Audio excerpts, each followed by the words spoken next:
Hello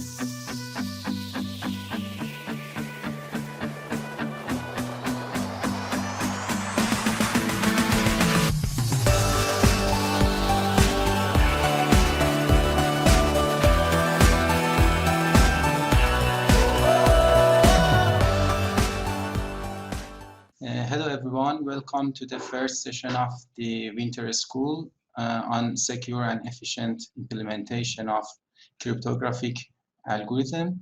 Just a few things to know. The duration of the talk is about 90 minutes, including 15 minutes for question. Please leave your question in the chat box. I will ask them at the suitable time. Also, you have opportunity to ask your question by yourself verbally. Just raise your hand by clicking the hand icon. I'm happy to introduce the first speaker in the first session of our winter school, Chester Rebeiro from Indian Institute of Technology, Madras. He's an assistant professor in the Department of Computer Science and Engineering. He received a PhD degree from the Indian Institute of Technology, Kharagpur, from India, and he was a postdoctoral scientist at Columbia University, New York. Before his PhD, he worked as member technical staff at CDAC Bangalore. His research interests include hardware and operating system security and applied cryptography. He will give us a presentation on differential fault attack on block ciphers and their automation. We are pleased to have you, Chester. You are welcome to start your talk.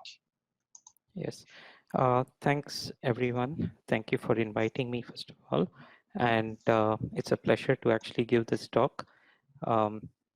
Just a bit of a background about our lab. So we work quite a bit on processor security. So we develop, we are developing our own RISC-V processors, which are designed to have secure hardware, secure trusted platforms, and secure enclaves.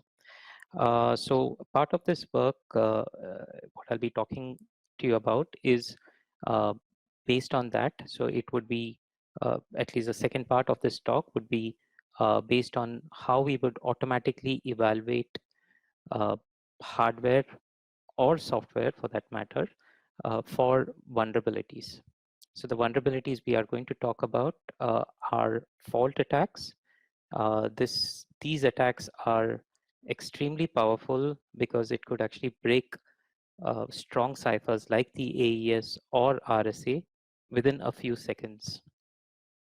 So we'll go ahead with this talk as follows.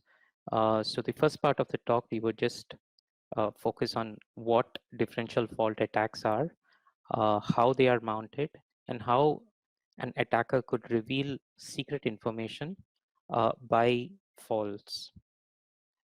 The second part of the talk is more about what research we are doing at IIT Madras and how they could actually be used to automate the process of fault attack analysis. Okay, so a bit of background. So when we talk about modern ciphers, they are all modern ciphers are designed with very strong assumptions. So cipher designers, they design these algorithms assuming a very, very powerful attacker. The basic idea, the assumptions are that the attacker knows quite a bit of the system which is actually performing the encryption. The attacker can control the plain text which is getting encrypted, and the attacker could also monitor the ciphertext which is being generated. The only thing secret is the key that is used during the encryption. So the algorithms these days are uh, are designed in a way with all of these strong assumptions. The algorithm known, the plain text known, this, known or controlled, the ciphertext which is known or controlled by an attacker. And in spite of all of this, the algorithms are designed to be secure, right? And when we say secure over here, it means that the key, the secret key used during encryption would not leak, cannot be broken by an attacker. Okay, so there have been many advantages or reasons why such a principle is actually followed during cipher design. Um, compared to the traditional ways of cryptography, the classical ways of cryptography where algorithms were kept secret and not revealed, the main reason for this is, as we show over here, um, if we decide to actually go with an algorithm which is kept secret, it can possibly lead to a breaking, to the algorithm being leaked or reverse engineered, and may actually lead to a uh, complete compromise of the entire cipher. These days, in spite of these strong assumptions, cryptanalytic attacks on ciphers is extremely difficult. However, when we look at the usage of ciphers in computing systems, the weakest part is what actually matters. So the attacker does not have to actually target the algorithms that are being used for encryption or for doing the decryption, but rather target uh, the weakest link or the weakest element in the entire design. And quite often, the weakest element is the computing platform which is doing the encryption and the decryption. So if we consider any of these ciphers that are used today, AES, RSA, or anything, eventually these cipher algorithms need to be implemented. And they would be implemented in a computing platform. It could be on a microprocessor where you would write C or assembly or any type of program which realizes that particular algorithm, or alternatively, it could be implemented as crypto hardware. It would be implemented in Verilog, VHDL, or other such hardware description languages, and can be used to um, realize the algorithm. Now, side channels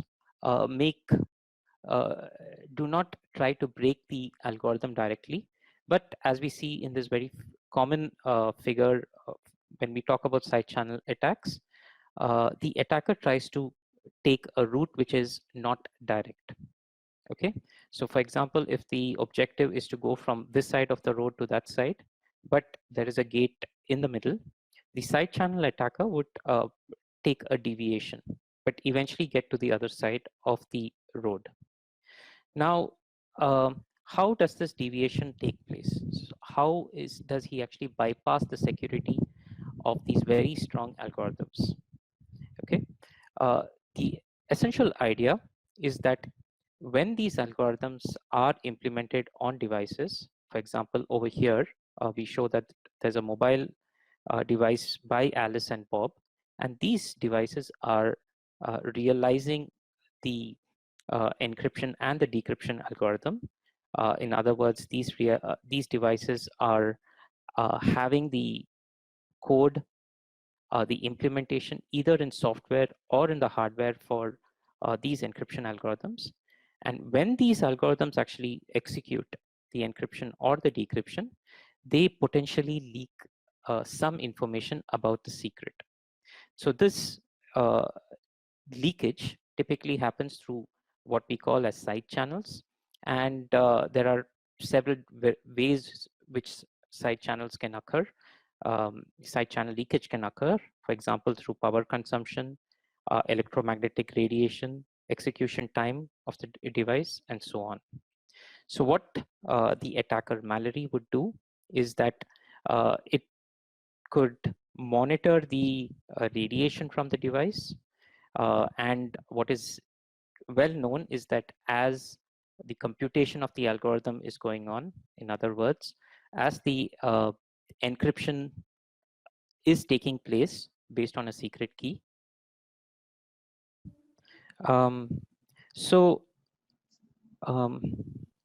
Yeah, so if we look very closely at the waveform on this device, you would notice that there are differences in the waveform.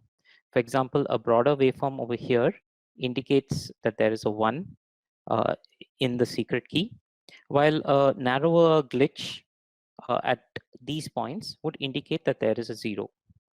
Thus, just by looking at the waveform, the attacker could reveal uh, secret information. For example, over here, the attacker could reveal 00111, which happens to be the secret key used during this encryption.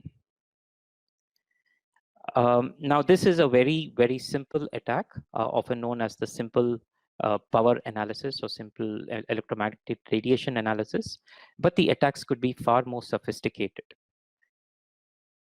Okay, over the last 20 years or so, there have been different types of attacks that have been mounted on cryptographic devices. Not all of them are side channels, but all of them make use of some way to bypass the difficulty of breaking the algorithm to reveal the secrets. So very broadly, the attacks are classified as either passive attacks or active attacks. They could be further classified into non-invasive attacks, semi-invasive attacks, and completely invasive attacks. So the example that we took over here of Mallory listening to the radiation that is emitted from this mobile device is an example of a non-invasive attack. So other such non-invasive attacks include the timing attack, cache timing attacks, and so on. Invasive attacks and semi-invasive attacks, which are in the passive category, either partially depackage the chip and try to actually pinpoint the leakage at specific signals in the chip. For example, you could have an invasive attack which places a probe right at the data path in a particular IC and is able to actually read all the information that is going through the data path. The attacks which we will be now handling in today's talk are called fault attacks, and they fall into the category of it could be either non-invasive or a semi-invasive attack. Okay, so a non-invasive fault attack, the attacker would inject some disturbance into the device by some external means, such as by a glitch in the power or the clock source, or a change in the temperature, or an electromagnetic radiation.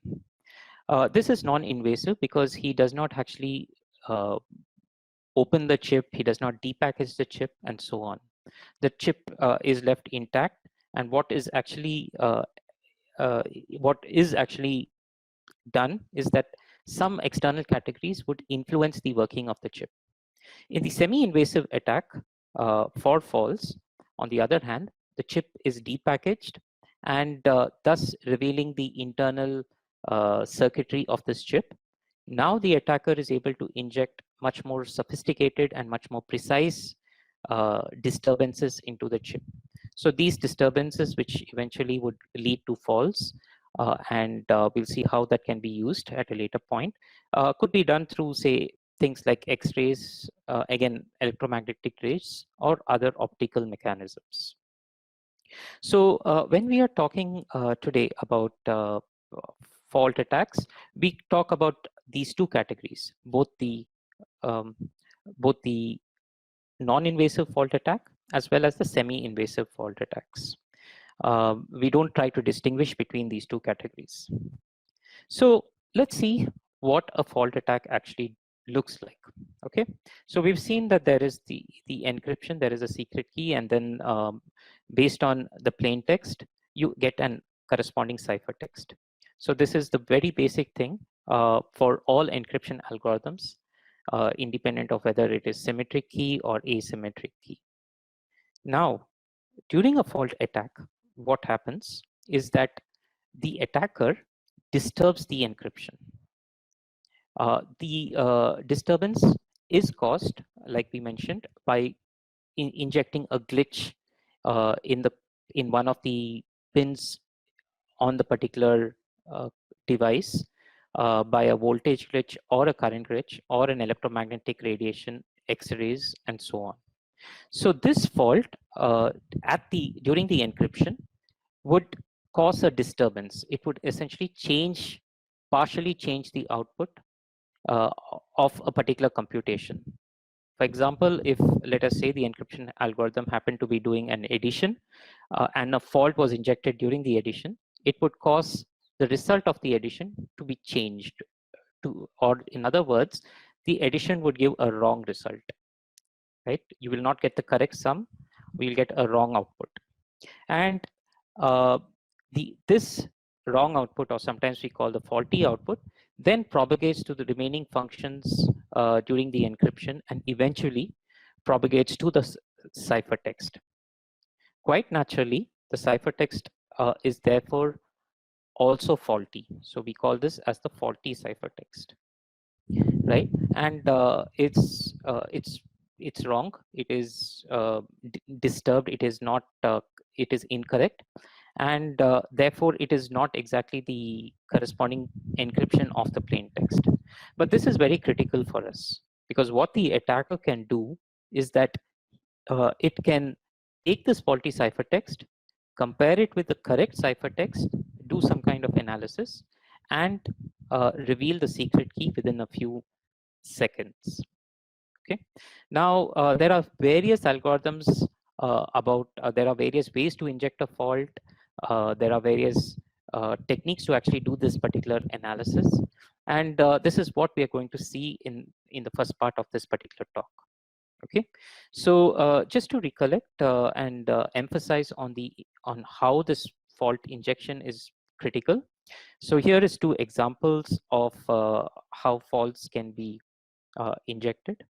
So we have a device over here, and in a laser fault injection, the attacker would point a laser at a specific location in the fault, and precisely at a very specific instant of time, a laser of just the right intensity is fired, which is going to cause a disturbance during the encryption. It is going to actually cause some output of some operation to go wrong, right?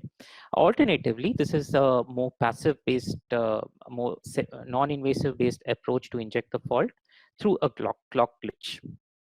So you have a clock over here, typically in this shown in blue, and then at a very specific instant of time, a glitch is inserted. So you see a glitch over here, which is at a very high frequency, and this glitch can disturb the operations of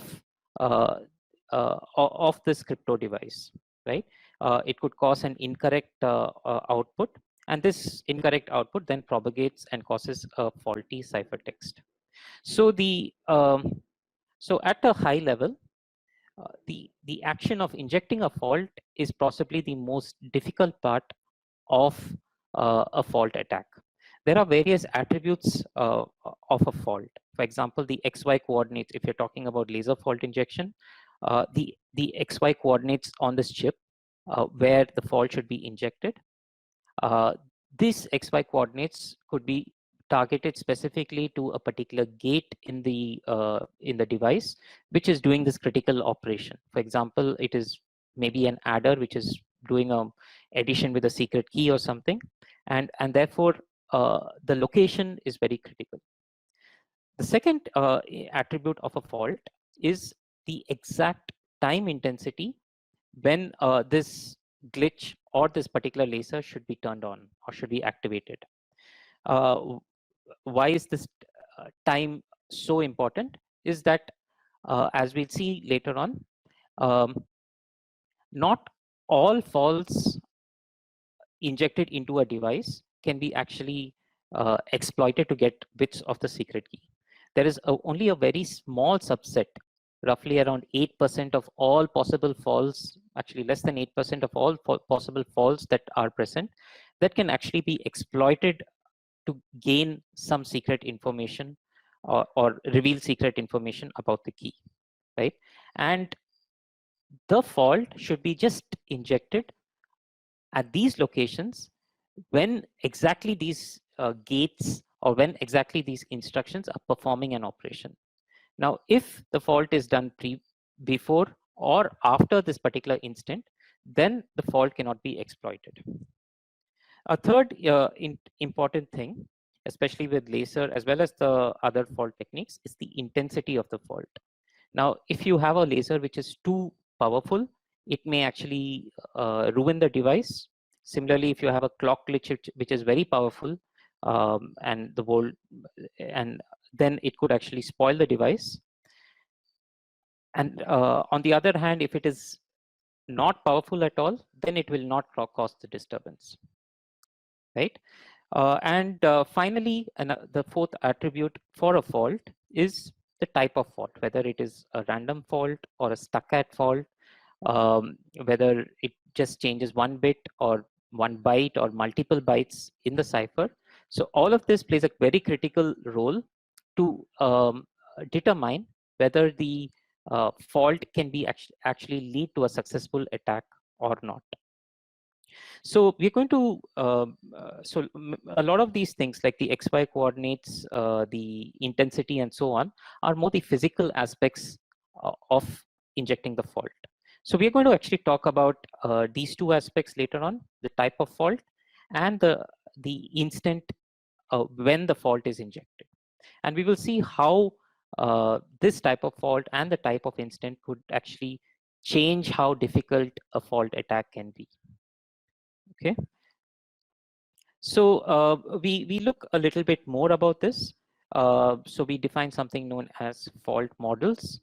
Fault models could be different types. There are bit models, byte models, and multi-byte models. So what is a bit model? A bit model is that you have a particular, say you have a register or a state in the cipher, which is say this, and you inject a fault in the bit model where exactly one bit is in that register is changed. For example, you have 8823124345, in which this particular 2 is changed to 3. There is only one bit that is affected. Okay, and the byte model, on the other hand, you have one byte, for example, 23 over here is now changed to 36, right? So you have one byte which is actually changed to something else. And you have finally the multiple byte model, where you can have multiple bytes. For example, 23 changes to 36, 45 changes to 33, and so on. So you have multiple bytes which are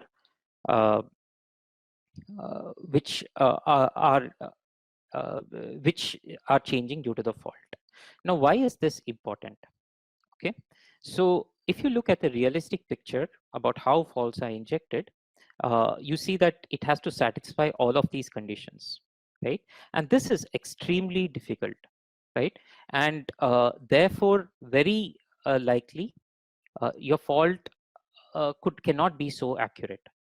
So if you inject a fault at some randomly in some place, it's more easy to achieve a multi-byte error in the output, as in this case, compared to a bit fault, right? Compared to just changing one single bit without disturbing any other bit. So looking at the practicality of these faults, of injecting these faults, we see that multi-byte faults are the most practical. If you're just looking to inject a fault, it's very easy to inject a multi-byte fault compared to a bit fault, right? And then you have byte fault, which is in between bit and multi-byte fault. Okay. The other thing, the other type of differentiating between faults is the stuck at fault versus a transient random fault. So what is a stuck at fault? A stuck at fault essentially means that one particular some particular bits get forced to 0 or forced to 1. So for example, over here, we have F at the end of this particular register. And because we are looking at a stuck at fault, this value of F is changed to 0. Okay. You also have a transient random fault. What does this actually mean? You have some byte which randomly changes to some other byte. So you have 23, which happens to change to 36. It only means that there is some disturbance in that particular byte. There's some change in the value of that particular byte. It could have been 36, it could have been 45, it could have been anything else except 23. Okay. Now, again, when we look at the practicality and the difficulty of the attack, it is very easy to achieve transient random faults, right? It's very easy for us to inject a false that could randomly change a particular bit.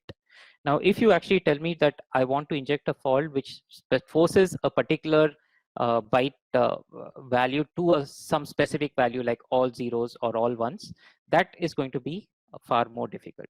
So based on this model, the bitwise, bytewise, multi-byte model, plus whether the fault is stuck at or transient fault, this fault model essentially defines what kind of attack you can do, how many bits you can actually get from the secret key, and how difficult your attack is going to be. Okay, so the fault model basically defines the success or the failure of a particular attack. Okay, so any questions so far? So let's take the case of AES, right? A brief summary of the algorithm is shown over here. We'll take the case of AES and we'll look at fault attacks on AES and how these various fault models could influence the power of the secret key. And we'll also look at how these how difficult or easy these faults are in practice. So as most of us know, the AES is a block cipher. It takes a 128-bit plain text input, encrypts it based on a secret key, which is typically 128 bits, but you also have variants of AES which work at 192 and 256 bit, and eventually gives out a ciphertext after 10 rounds of operations. Now, each round of operation has 4 sub-operations. So that corresponds to sub-bytes, which is a nonlinear operation, shift rows, mix columns, and add round key. So the first 9 rounds would have all of these 4 operations done one after the other on the plain text, while the last round, there is no mix columns. So you directly have sub-byte, shift rows, add round key, and so on. Right? The mix column is essentially skipped. The final output is the ciphertext, and as well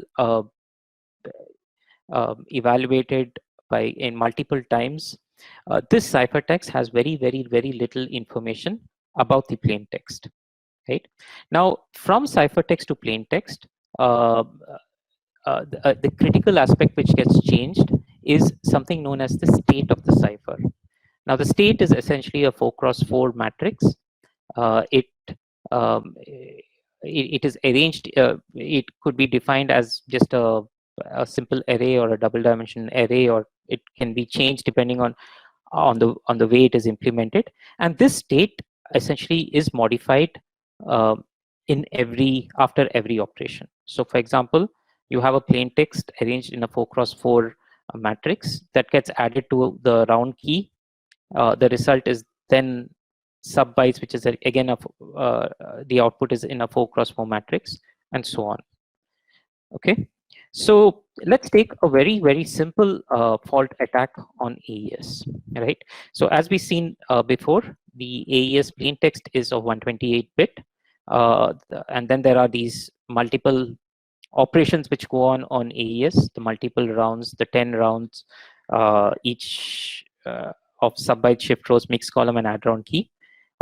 And finally, there is the ciphertext, which is also of 128 bits. Now, the most easiest fault attack on AES does not really bother about what is happening in AES during this encryption. It is only interested in the last operation, that is the add round key. So the only thing that it targets is the add round key of the 10th round. So if I just reveal this thing, the last add round key, it looks something like this. So you have the plain text and all the 9 rounds and so on, mixed column and so on. And finally, you have the add round key, which gives you the ciphertext. Now, suppose, just suppose, the attacker is able to force this particular line over here to 0. Okay, this is the input to this particular bit, to this particular XOR operation, and this line is forced to 0, and the attacker knows that he has done it, been able to successfully inject such a fault. Then you see that K0 XORed with 0 would just give you K0, and this K0, the secret bit, is then passes on to the ciphertext C0. So C0 essentially is going to reveal information about or contain the information about K0. In other words, we have one bit of the secret key that is revealed, right? And if you actually inject such faults for each bit, such stuck-at faults in each bit, you can reveal the entire secret key of AES. Now, this is where the problem is. So there are two problems in this approach. First, you are have to inject a fault precisely at this particular location, and that too a stuck-at 0 fault, which is not going to be easy. Okay. Second, you have to inject 128 of such faults to completely get the secret key. Okay. So what researchers did was that they actually tried to see whether they could simplify the model, simplify this attack. They wanted to see if they could get an attack which would take lesser number of faults, and also instead of having stuck-at faults, have a more realistic fault attack, such as faults which are like a random fault model, right? A transient random fault model. So one thing they actually used is the differential properties of the cipher, right? So you notice that this particular attack did not make use of any properties of the cipher. They just made use of the fact that when you have an XOR, and if that one bit of the XOR is 0, then the other bit is actually sent out as the output. No other property of AES is actually used. But then when attackers started to use the other properties, attackers started to use the algebraic properties, the differential properties, the impossible differential properties, they started to get more stronger attacks. So let's look at this small part of the cipher. It has some intermediate output, some intermediate round output, which happens to be denoted by X. Then there is this S box operation denoted by S. Then there is a XOR with the secret key, and then there is Y, right? Now the assumption is that the observer can see the value of Y, but he does not know any of the other information. He does not know X, he does not know K, but he can only see the value of Y. Okay, and now let's say that he injects some fault in X. So X now becomes a faulty output. So there is X becomes X prime, and as a result, this X prime goes through the X box and gets XORed with the key and gives you a wrong output, a faulty output called Y prime. Right now, we call this difference a delta equal to X XOR X prime, the difference between the actual value of X and the faulty value of X. Right now, if you look at this particular scenario, you can actually build a difference equation of this form. So you take y XOR it with k, take an S inverse, you get x, right? And this is actually given by this particular statement over here.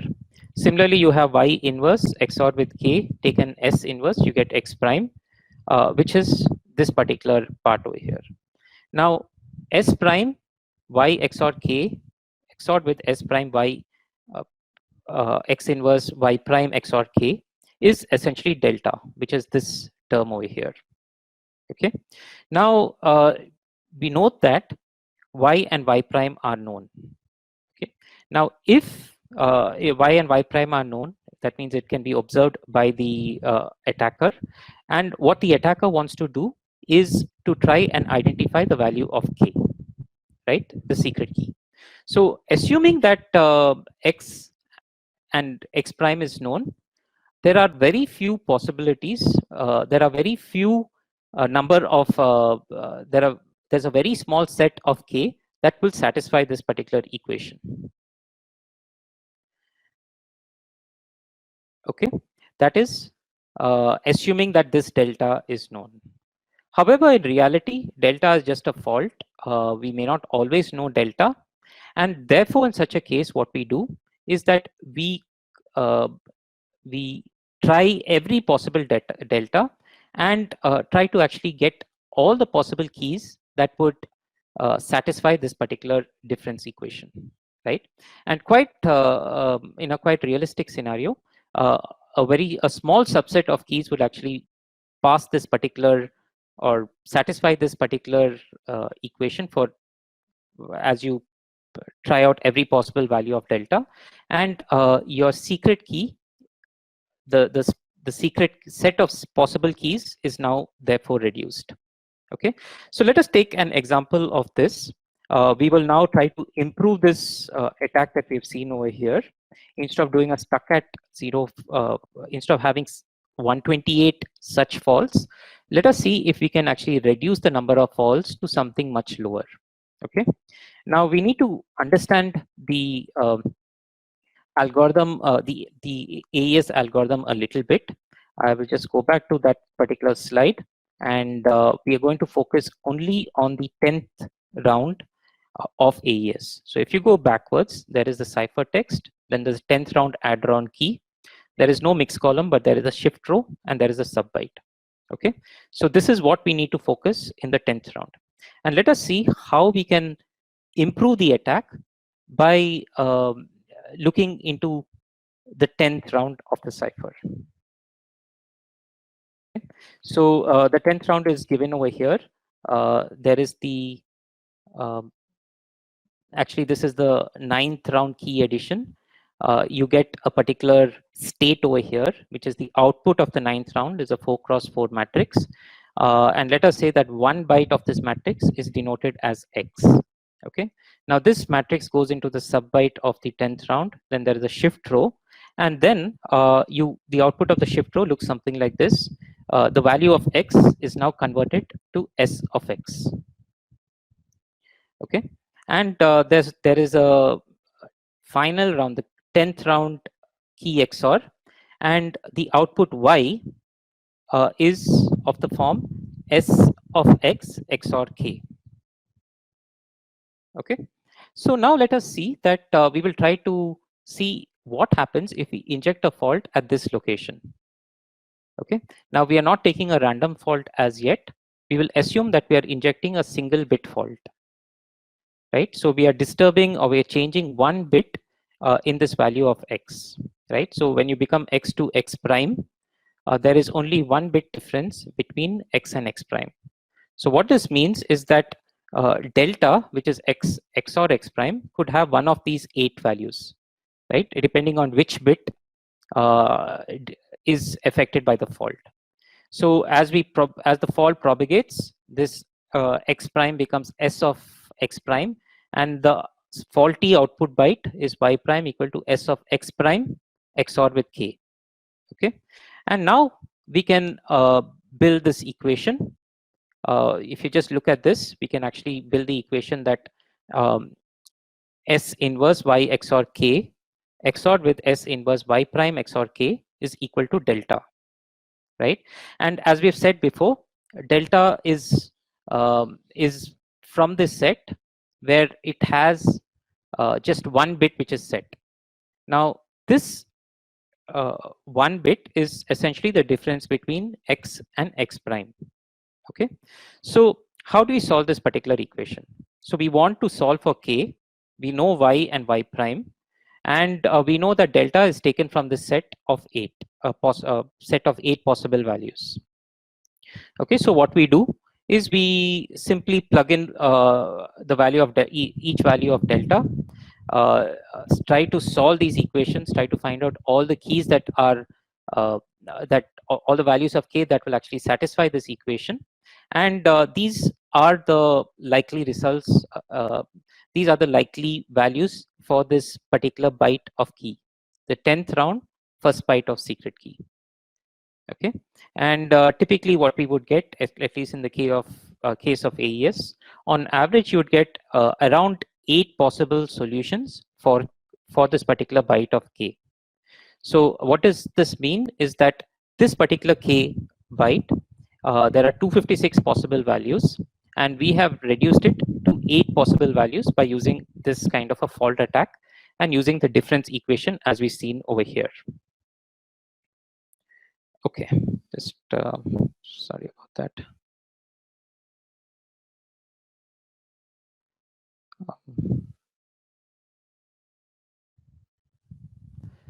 Okay, so how does this help us, right? So with one fault, one bit fault, we are getting 8 possible cases for 1 byte of the secret key in K10, right? In the 10th round add-on key.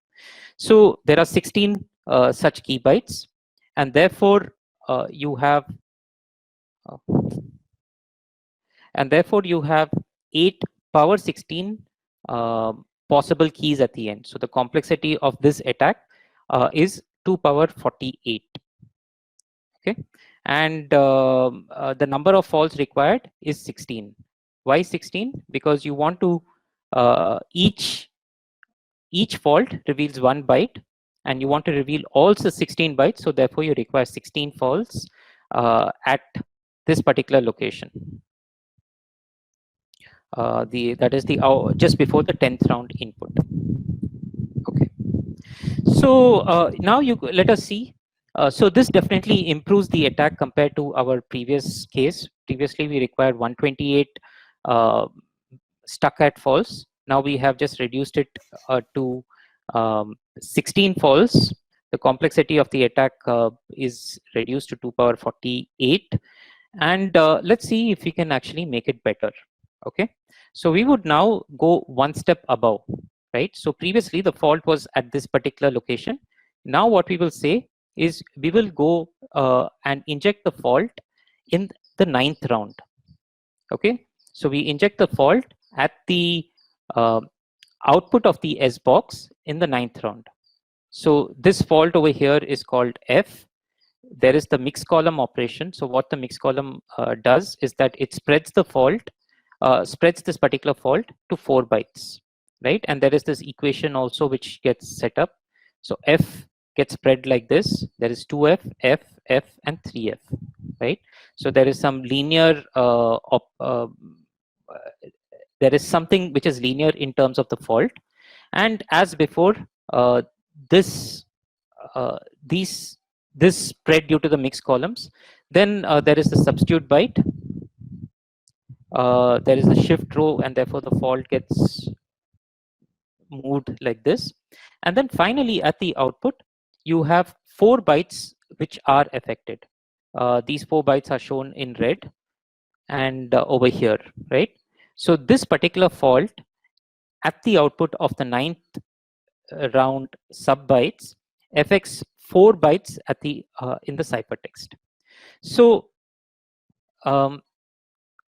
if we just take one of this thing, the first red byte over here corresponding to Y0, and actually traverse backwards, you can get this particular equation. S inverse S box Y0 XOR K10 K0 corresponding to the 10th round key XOR with S inverse Y0 prime K010 is 2 delta, right? So the 2F over here is represented as 2 delta, right? So this is exactly what we have done previously. We have taken this particular byte, gone backwards, and got the particular fault value over here, which happens to be 2 delta. Now, similarly, for the other 3 bytes, we can do exactly the same and get 3 more equations. So in total, we have 4 equations. So notice that the left-hand side has the same difference equations corresponding to the 4 bytes over here, and the right-hand side is all a linear function of delta. So you have 2 delta, delta, delta, and 3 delta, which corresponds to the faults at this location. So these essentially are caused by the single fault injection in the 9th round. Okay. Now, if we solve this particular set of 4 equations, we see that there are delta possible. There are 256 possible values of delta. If we go through all of them and find out all the keys which satisfy all the 4 equations, then we have actually reduced the key space. Okay, so delta has there are 256 possible values of delta, so the space is 2 power 8, and this parsing through and solving this particular 4 equations would give you 4 bytes of the secret key. There are 32 bits. That is, there are 32 bits of the secret key. Now, if you inject 3 more faults in other locations in the same space, you will have different key bytes, different output bytes in the ciphertext which are affected. And this way, you would be able to actually get the entire secret key K10. Okay, the complexity of the attack is 2 power 32. Okay, so what have we achieved over here? So we have achieved 2 things. So first of all, we have reduced the number of faults required from 16 to only 4. Okay, and now we just require 4 faults to get the complete secret key. And the second thing is, previously we required stuck at 0 faults, which is very difficult to achieve. Now we are not bothered about stuck at 0. We want any random fault, right? So F can be any random fault, which is very easy to, much more easier to inject. So this is definitely a more powerful attack than the 10th round stuck at fault attack. Okay, now we can do something more. We can actually go one more round earlier. I will not go into the details of this, but if we inject the fault at the 8th round,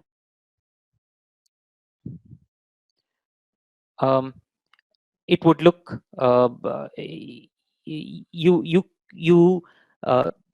this particular fault over here would propagate as like this, affect all the all the 16 bytes of the output. So you'll get a ciphertext which is completely corrupted in every byte. But importantly, this particular fault injected in the 8th round can actually give you all the bits or all the bytes of the secret key. Okay, now the complexity, it was initially 2 power 32, but then it was actually brought down to 2 power 8 by using the key expansion algorithm of the AES. So this part is not very critical for us, but the important aspect over here is that if we inject a fault at the 8th round, a single fault is sufficient to get all the bytes of the secret key. Okay, and the size of the key space from 128 bits now comes down to only 8 bits. Okay, so okay, so this attack, so this is the differential fault attack. This was actually suggested somewhere in 2011 or so, 2009 or 2010 or so, and it is the most powerful attack on AES. Of course, there could be arguments about some newer attacks which have recently been discovered, But the fact is that this is the only attack where a single fault, and that too a random fault, injected during the execution of the cipher, can get all the secret keys of the cipher. Okay. Now, one thing to note is that while doing all of this, the entire process of fault attacks on AES started around 2002 or so with this very trivial fault, and then researchers then analyzed before they used the differential properties. They got the 10th round fault attack. Then there was another person who, other researcher who got the 9th round fault attack. Then there was the 8th round fault attack. So this entire research of differential fault attacks on AES took roughly around 7 to 8 years, starting in 2003, ending in 2010 or 11.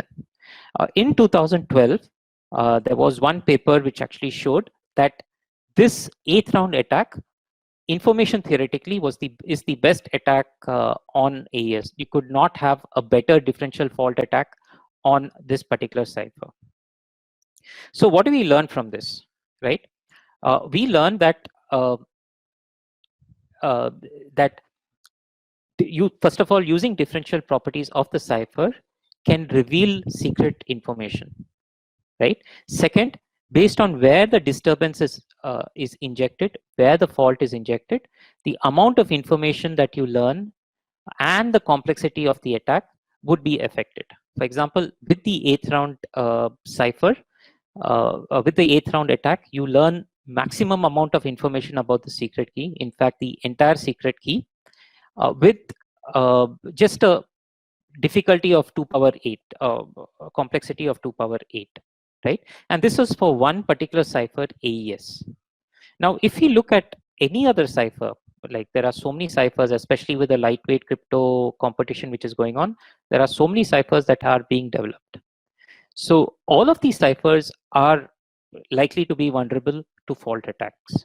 And this entire process of analyzing these faults, finding which is the most, the best fault attack for a particular cipher, is very much dependent on the structure of the cipher. For example, had this been another cipher instead of AES, for example, if this was Camellia or Present or Gift or anything else, the location which would give you the best fault would actually differ. Okay, so this is what this is where we actually started working. We wanted to see whether we could actually develop an algorithm which can automatically identify what are the vulnerable spots, what are the vulnerable operations in your block cipher algorithm, and second, what can you do with this? What is the complexity of an attack if a fault is injected in that particular operation? Okay, so this is where we actually came in. So we in 2017 we developed this particular framework called XFC.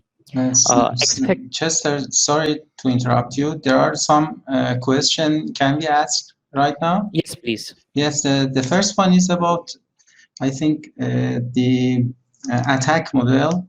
Yes. That you in the previous slide you mentioned. If the injection bit length is longer, does it mean that the number of injection would be with less complexity for attacking, for key recovery attack? Is it? Can you just repeat the question? I think the question is about the injection bit length of the attack in the model attack. Yes, if there are there are number of injection, we increase the number of the injection false attacks. Yes, it would decrease the complexity of key recovery attack. Oh, that's a very good question. In fact, we have a work which actually talks about this. It says the following, right? Like there is, if you keep injecting, if you increase the number of fault injections, up to some point, it would be actually useful. It would be, you would be able to get improve the key recovery. But after that, the faults will actually not be useful. Okay, so each cipher has its own maximum number of faults that can be actually exploitable. If the number of faults goes beyond that, it will not affect. It would not affect the key recovery attack. Yeah. And the second, thanks. The second question, I think, is about AES attack that you mentioned. Yes. Can we see delta as a distinguisher on the algorithm? And what point should be considered to choose the best distinguisher? If you could see as a distinguisher attack. I didn't get the first part of your question. The question is about the delta.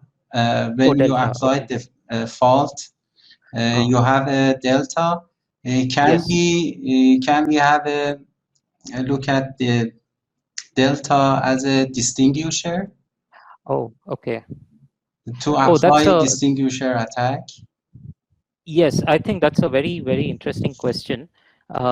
So at least when in the regular differential fault attacks, what we try to do is try to inject a random fault, which means that the delta could be anything from 1 to 255. If a fault is if a particular byte is affected by the fault, it cannot be 0, of course, because that indicates no fault, at least, and not exploited from differential fault attacks. But it could be anything from 1 to 255. Now, you asked a very interesting question, whether the value of delta could influence the probability or the success of the attack. I would say yes, although I have not investigated. The basic fact is that there are some differential properties which are more prominent than the others, and I would like to think that these properties, these values of delta can be more exploitable. Okay, although very much like the regular differential properties of S boxes, there would be some values of delta which you can actually exploit to a much better level. Although I have not investigated that as yet. Yeah, thank you so much. Thanks. So, okay. So our objective when we started this work is to be able to automate this process of differential fault attacks.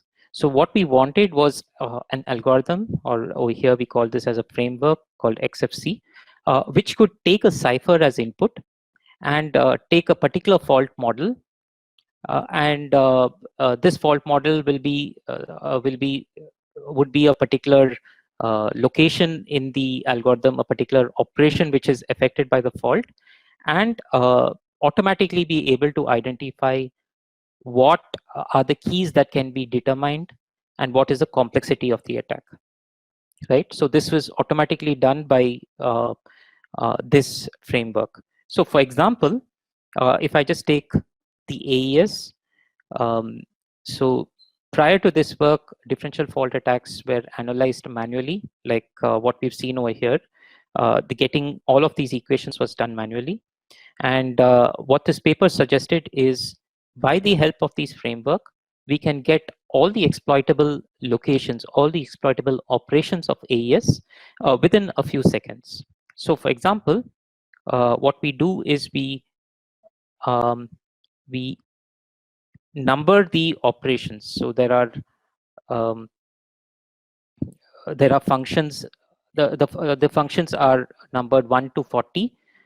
This corresponds to 4 operations per round into 10 rounds. So you have 40 functions that are present. This is the round number corresponding to the function, and the particular framework would be able to tell you if a fault is injected, let us say in the function number 28. This, for example, is the 8th round, is in the 8th round. Then what are the number of keys that can be derived what keys can be derived, and also what is the complexity for the key recovery, right? So this is done automatically. The central idea is the following. So what we do is we have a particular way to actually represent this particular cipher. It's called the block cipher specification language. And what we do is within XFC, we start to look for equations of this particular form, right? So if you recollect, all the attacks, we essentially got equations of this particular form and then try to solve it.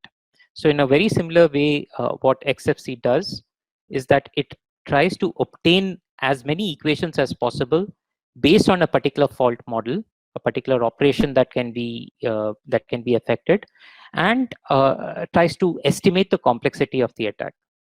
Okay.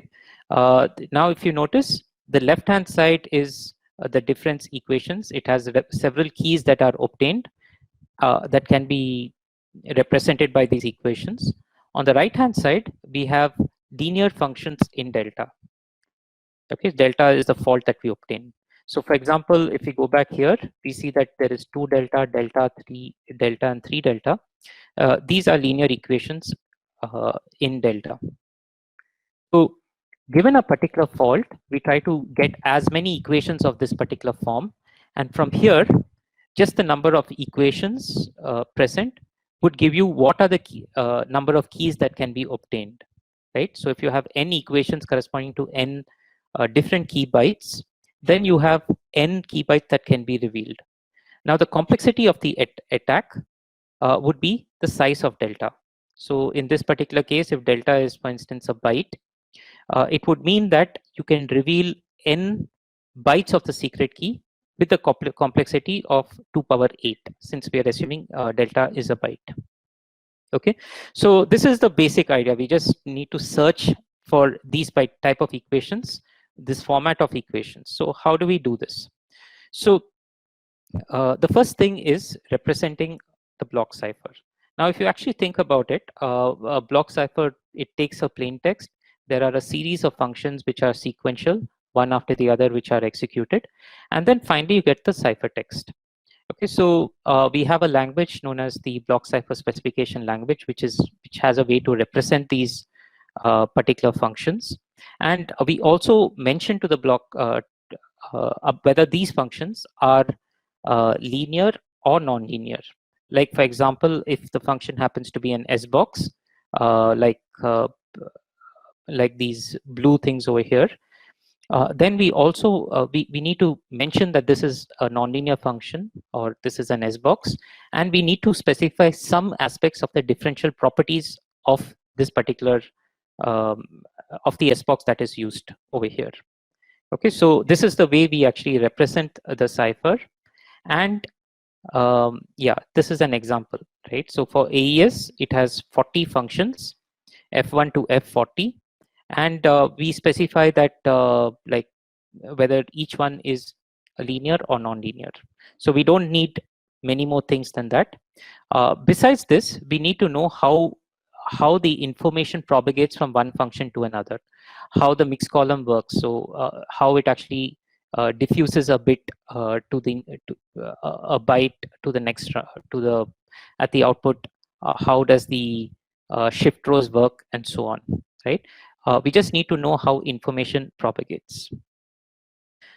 The second aspect is the fault model, right? So this is another input. Here we specify a particular location. For example, F5 happens to be the sub bytes in the first sub byte in the 5th round, and we are saying that we want a fault to be injected over here. So given this this input and the fault model, XFC will compute what are the keys that can be derived from a fault injected at F5-1, first S box of the in the fifth round, and also what is the complexity of the attack. Of course, it will not, in this particular case, this particular fault location cannot be exploited, so it would actually give you that 0 keys or no keys can be actually derived. Okay, so let's see what happens internally. XFC has two phases internally. First, it has a fault propagation, and then it has a key determination phase. So we look at each of these steps.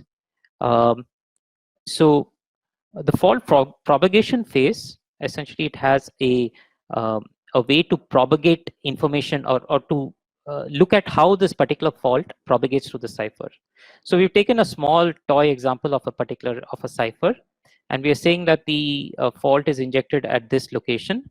And what we do is we have a coloring scheme, right? So based on what functions the fault propagates through, we decide on a color. So for example, we start off over here. So the output of SBox is affected. So we color it red. Okay.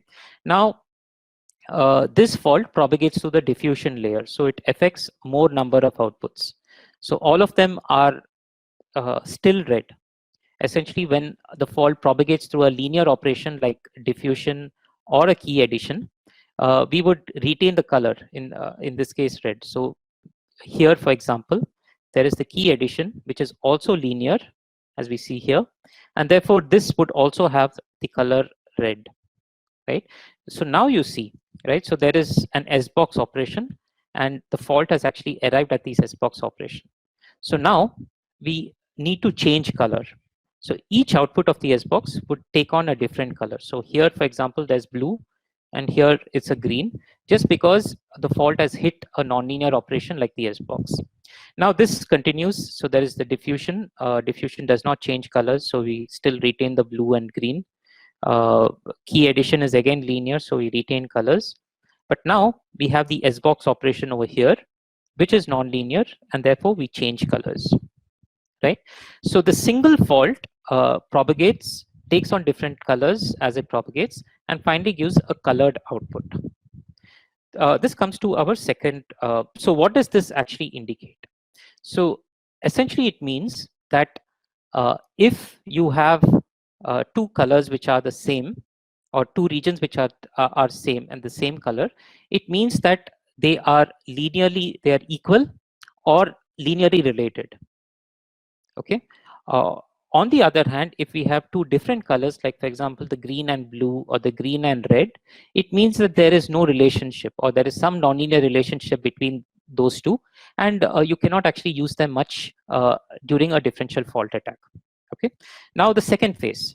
So now that we have we have colored, we would have a back propagation phase. We would start at Y, which is the output, and start propagating backwards. So every time we hit an SBox layer, we look at the colors, right? So here we see that there are two green paths. So there's a green over here, and there's a green over here. What this means is that you can actually come up with equations, with two sets of difference equations of this particular form, right?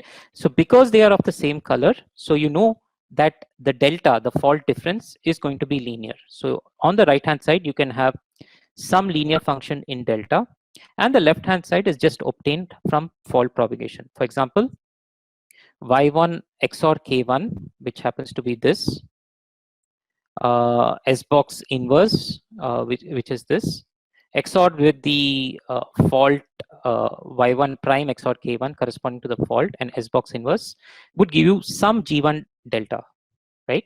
And similarly, if you take the blue, these two, that is the blue corresponding to the blue, you would get two more equations corresponding to G3 and G4. So the green would give you two equations which would help reveal K1 and K2, and the blue would give you equations which will help reveal K3 and K4. Okay. Now, assuming that delta can take 4 bits, so there are 2 power 4 possible values for delta, and therefore the complexity of finding K1 and K2 is 2 power 4. Right. Similarly, over here, the complexity of finding K3 and K4 is again 2 to the power of 4. Okay. So yeah. So the good thing about having such an algorithm is that we can automate analysis across different types of ciphers, provided we are able to represent the cipher in this particular way which we can understand. we can go ahead and analyze different types of ciphers. So we did manage to analyze about 7 or 8 different ciphers, including the lightweight present, Simon, and Camellia, and so on. 3 of the ciphers are given over here. They are AES, Clayphia, and SMS4. Right, SMS4 is a Chinese cipher. Clayphia is from Sony, and of course that's AES. So what we did find is we were automatically able to identify spots, locations in the operations in the cipher, which, if affected by a fault, can actually be exploited. We can identify what keys can be derived and the offline complexity. Okay, so given this, of course, what can we do? One thing what we mentioned is that anytime a new cipher algorithm gets is designed, we can represent it in the specification, pass it through XFC, and then identify all the exploitable regions within that particular cipher. Essentially, we can automatically evaluate a cipher for differential fault attacks. Okay, but there are other applications of XFC as well. So for example, XFC can be actually incorporated in a compiler. So for example, you write a C code or a C++ code or a Java code for a particular cipher, like AES or any of the new ciphers. You can actually pass this, you can have the compiler to invoke XFC on the C code, identify what are the functions or what are the instructions within that C code, or what statements within the C code is actually essentially vulnerable to differential fault attacks, and the compiler could automatically insert countermeasures. The compiler can automatically add countermeasures to the program. Yeah, that's okay. Yeah. So yeah, because XFC works at this high level of abstraction, it just works at the algorithm level. It can take a cipher, it can understand its the operations which are vulnerable within that cipher, and it can be invoked by a compiler, right? So for example, you have a GCC compiler. The compiler can invoke XFC when it is when it is compiling, say, a C program of that particular cipher, and XFC can be used to identify the exact statements within the C program which are vulnerable to fault attacks, differential fault attacks, and then it could the compiler could insert countermeasures for those C statements. So this way, the output of the compiler is an executable where the differential fault attack vulnerable instructions are essentially patched, or there's a countermeasure already inserted to patch that those locations. And this is also possible not just for software programs, but it's also possible for Verilog and VHDL programs as well, right? So suppose you have a Verilog code and of, let us say, AES, or for that matter any block cipher. You compile it using a EDA tool. What the EDA tool could do is invoke XFC, identify the specific locations within this Verilog code which are vulnerable to the fault attack, and then automatically insert countermeasures to those locations. So the result is what we call as a netlist, the output of the EDA tool, which has countermeasures which are already incorporated. Okay, just yeah. So the big point is, how do we essentially get XFC to work on C programs, or get XFC to work on Verilog or VHDL programs, right? And the idea is very simple. So we have an algorithm specification. So this is the block cipher specification for a particular cipher, and this is the format that XFC understands. So what we do is we simply invoke XFC on this particular algorithm, right? For example, if it was AES or if it was Clayphia, XFC will identify the functions in this specification which are vulnerable to fault attacks. Now, the second part is the critical part. So we have an implementation of this particular algorithm. For example, if this is AES, this is an implementation of AES. Okay, and what we do is we have a way to map each operation of in this particular algorithm to where it is actually implemented in the implementation. Okay, so for example, if let us say you have an S box over here. This happens to be an S box or mixed column. This mapping, which we call Feds or Solomon, Solomon is for hardware and Feds is for software. This mapping essentially would identify the exact locations or exact instructions in the implementation which are realizing this particular SBox operation. Okay, so here we have AES, a block cipher operation, but these get mapped into specific instructions for software or specific gates for hardware, which are realizing those operations. Okay, so I will not go into the details of how this is happening because of a lack of time.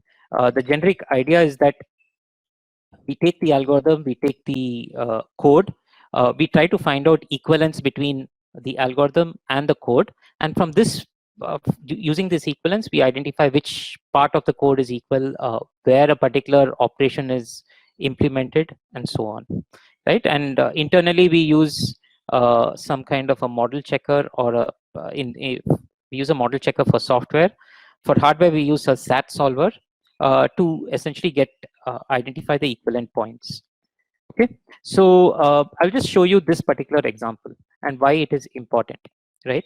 Now, if we look at an algorithm for AES, for a block cipher, AES, for example, right? So there is just one algorithm which specifies how the plaintext should happen, how the different rounds should happen, and finally how the ciphertext is generated. But this specific algorithm can be implemented in several different ways. Okay, so based on whether this algorithm is implemented for an embedded system, it would be different compared to when it would be implemented for, let us say, in a web server. The implementation would be different. So there are various variety of ways in which one algorithm like the AES can be actually implemented. Okay, so each implementation has a different fault attack vulnerability. Okay, so now when we actually use XFC with do this kind of a mapping and map operations onto implementation and identify which locations are vulnerable, we would get a different output or different vulnerable instructions corresponding to each implementation. So I will just quickly jump to our results due to the lack of time. So here we show that we've taken 7 different implementations of the same cipher, in this case the AES cipher. The first 2 implementations correspond to implementations which are present in embedded systems. Implementations 5 and 6 are what we call as the OpenSSL implementations. They are typically present in the TLS libraries and the regular crypto libraries used on servers. Implementation 7 is a bit slice implementation of AES, right? Now what we have done is we have taken one operation in AES, or rather 2 operations in AES, and seen how these operations become exploitable in these across 7 different instructions. So this operation corresponds to, I think it was the 8th round mixed column output or something. This is what was actually taken. And we've mapped this particular operation to 7 different AES implementations. So the color essentially tells you how these operations are, where these operations are implemented. So each block over here corresponds to a memory location. So what it means is simply this, right? So if I want to inject a fault in let's say A496, which let us say happens to be the mixed column output of the 8th round, it means that I have to inject faults in any of these wine color, this red color regions, right? The second point to note is that if it is an other implementation, for example, it is say a bit slice implementation, then that where the fault should be injected is somewhere totally different. If it is the TLS implementation, the OpenSSL implementation, again, where the fault should be injected to get get an exploitable attack is different. So if I know this information for a particular implementation, which location has is vulnerable to fault attack, I can go and add countermeasures specifically to only those memory locations, and then thus get a protected code. Right. The end result is that if you add these XFC supported countermeasures, you would get highly optimized executable code for these ciphers which have countermeasures already inserted. So this particular example actually gives an idea. So we have taken a naive this pink over here essentially shows an implementation without any countermeasure. The yellow shows an implementation with a very naive countermeasure inserted, and the brown one shows the same implementation which is compiled with countermeasures specifically targeted on locations which are exploitable. And as you can see that the overheads are considerably low when we have targeted countermeasures, right? And the interesting thing is over here is that there is no loss of security. Even if we just naively add fault attack countermeasures, you get exactly the same amount of security if you had just targeted fault countermeasures to just the locations or just the memory locations which can be exploited. Okay, so I'd stop over here, just giving you a brief idea about how this evolved, how we have automated, and how we can actually use these automation not just for cryptographic algorithms, but also make use of it in compilers and to develop hardware tools. So all of these tools, XFC, the tools for feds, and other fault attack tools that we have created are all available online. So it's free to use for anyone. I have not added the link over here, but if wanted, I can actually pass it over to you. So this, you could go ahead and actually try it, and it would be great if you also get some feedback on these tools and how it can possibly be enhanced. Okay, so with this, I'll just stop, and I think we have some time. Thank you for your presentation. We have 5 minutes for question. Any question? I think it would be better that I ask one question. After that, we can could you please go to slide number 31? This one? 31, and the next one? When you are using your tool XFC for example, Verilog implementation, how can you find out that what is the cost of implementation when you apply countermeasure of false countermeasures? When you can you evaluate the cost of implementation after applying XFC? Yes. So I will just quickly go to this, right? So this is how, just taking an example, so this is how the add round key looks like, and written in Verilog. Okay, so now let us say that we have identified that XFC has identified that this particular operation, the add-on key operation, is has a vulnerability and can be exploited. So we need to add a countermeasure. Now, there are various ways to add countermeasures. You could add some error correction. You can have redundancy, which is spatial or temporal. There are several, there are even gate level, like EDA specific countermeasures that can be incorporated. Now, each of them has a different set of overheads. Now, if, for instance, you just do, let's say, spatial redundancy, then what you do know is that this operation, which we know is vulnerable, needs to be replicated, and then there is a voting, a logic which checks for correctness. So for spatial redundancy, you can actually identify what are the overheads, right? Now, if you look at the other countermeasures, they can be similarly evaluated in some cases and not all. The timing, similarly, very similarly to redundancy, if you have parity, what it incurs is some more gates that get added to do error correction and error detection, and this also can be estimated. Now, where we cannot estimate is specifically for Verilog is if there is a if there are delays that get incorporated due to timing aspects.